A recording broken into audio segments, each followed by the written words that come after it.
పేదరికాన్ని రూపుమాపేది కూడా విద్యతోనే సాధ్యం.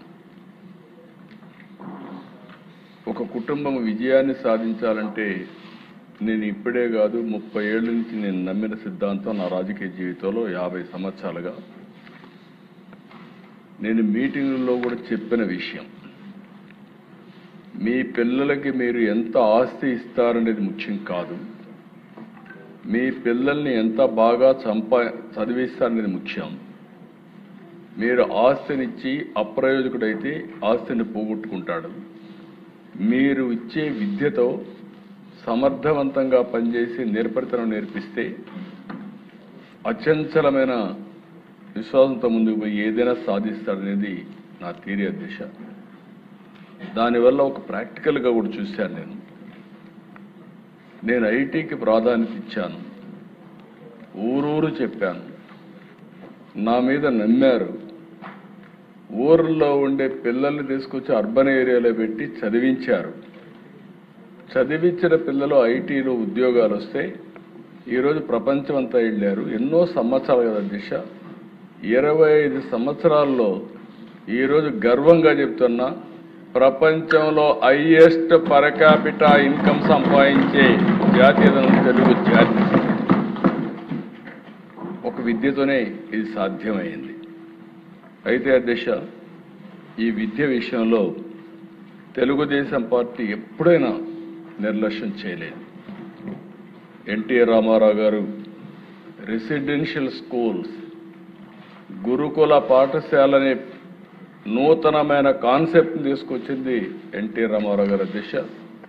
గిరిజన ప్రాంతంలో పిల్లలు స్కూల్స్కి రాలేకపోతే, తినడానికి తిండి లేకపోతే రెసిడెన్షియల్ స్కూల్స్ ఏర్పాటు చేసి ఆ రోజు నిర్వహిస్తే ఈరోజు దేశంలో రెసిడెన్షియల్ స్కూల్స్ వచ్చే పరిస్థితికి వచ్చాయి. మొట్టమొదటిసారిగా మహిళలకి విద్యలో ప్రాధాన్యత ఇవ్వాలని మహిళా విశ్వవిద్యాలయాన్ని దేశంలో ఫస్ట్ టైం ఏర్పాటు చేసిన వ్యక్తి నందమూరి తారక రామారావు. ఇంకొక పక్కన దేశ ట్రైబల్ ఏరియాలో ట్రైబల్ చదువుకోవాలంటే టీచర్లు లేకపోతే బయట నుంచి టీచర్లు పంపిస్తే వాళ్ళు సరిగా ఉండకుండా వచ్చేస్తూ ఉంటే ఫస్ట్ టైం క్వాలిఫికేషన్ లేకపోయినా ఉద్యోగాలు ఇచ్చి తర్వాత వాళ్ళు డిగ్రీ సంపాదించే విధంగా ప్రోత్సహించిన వ్యక్తి నందమూరి తారక రామారావు గారు. ఇలాంటివి అనేక విషయాల దిశ నేను ముఖ్యమంత్రి అవుతానని చూస్తే చాలా కంప్లైంట్స్ వచ్చేటివి, స్కూల్స్ లేవని. తెలంగాణ ప్రాంతాల దిశ ఈరోజు మీరు చూస్తే నాకే ఆశ్చర్యం వేస్తుంది. రంగారెడ్డి జిల్లా హై స్కూల్స్ లేవు. కనీసం చదువుకోవడానికి పిల్లలకు హై స్కూల్స్ లేకపోతే అది చూసిన తర్వాత ప్రతి కిలోమీటర్కి ఒక ప్రాథమిక పాఠశాల, ప్రతి 3 కిలోమీటర్లకి ఒక అప్పర్ ప్రైమరీ స్కూలు, 5 కిలోమీటర్లకి హై స్కూలు, మండలానికి జూనియర్ కాలేజ్, ఎవ్రీ డివిజన్కి ఒక ఇంజనీరింగ్ కాలేజ్, ఎవ్రీ డిస్ట్రిక్ట్కి ఒక మెడికల్ కాలేజ్ కాన్సెప్ట్ తీసుకొచ్చి స్టాచ్యురేషన్కి వెళ్ళాను అధ్యక్ష. ఆ రోజు అన్ని ఇక్కడ ఒకటే జీవోతో. ఇది కాకుండా అదనంగా ఎన్ని కాలేజీలు వస్తే అన్ని కాలేజీలు చేయమని చెప్పి పెట్టాను అధ్యక్ష. ఈరోజు రంగారెడ్డి జిల్లాలో ఉండే ఇంజనీరింగ్ కాలేజీలు దేశంలో ఎక్కడా లేవు.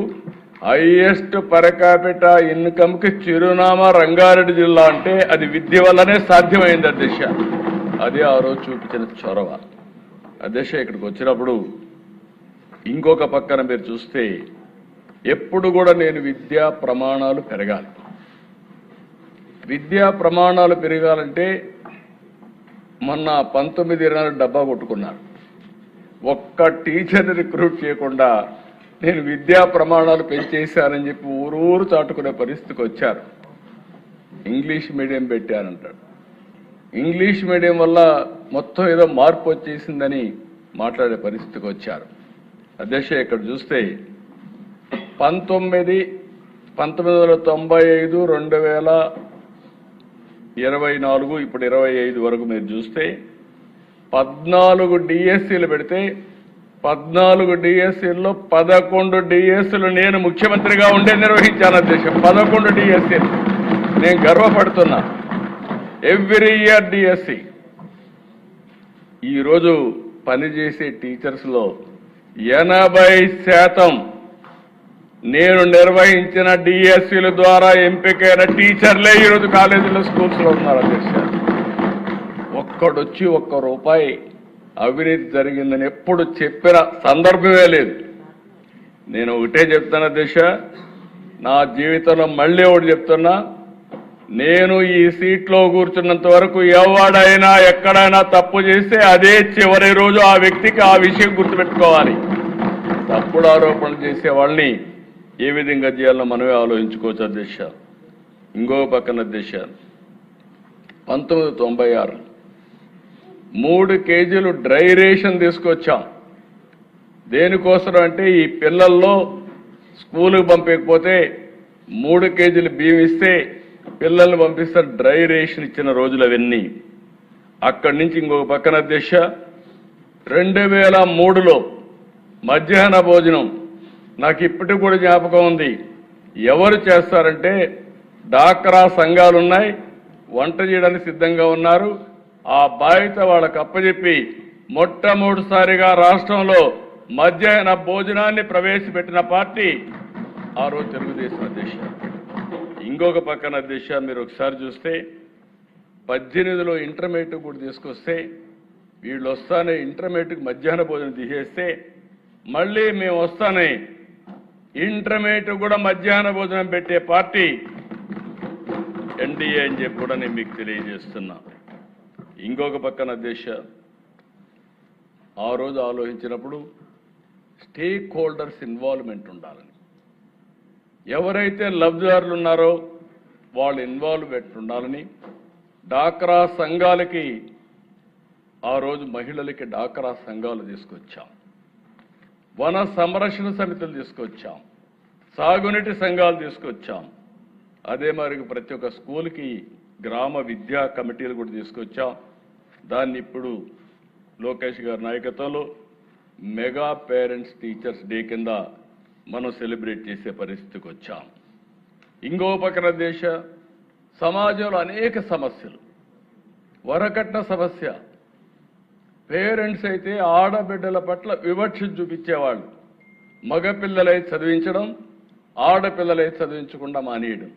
ఎందుకంటే పెళ్లి చేసి తొందరలో పంపించేస్తే బాధ్యత తీరిపోతుందని దానిపైన కూడా క్యాంపెయిన్ చేశాం.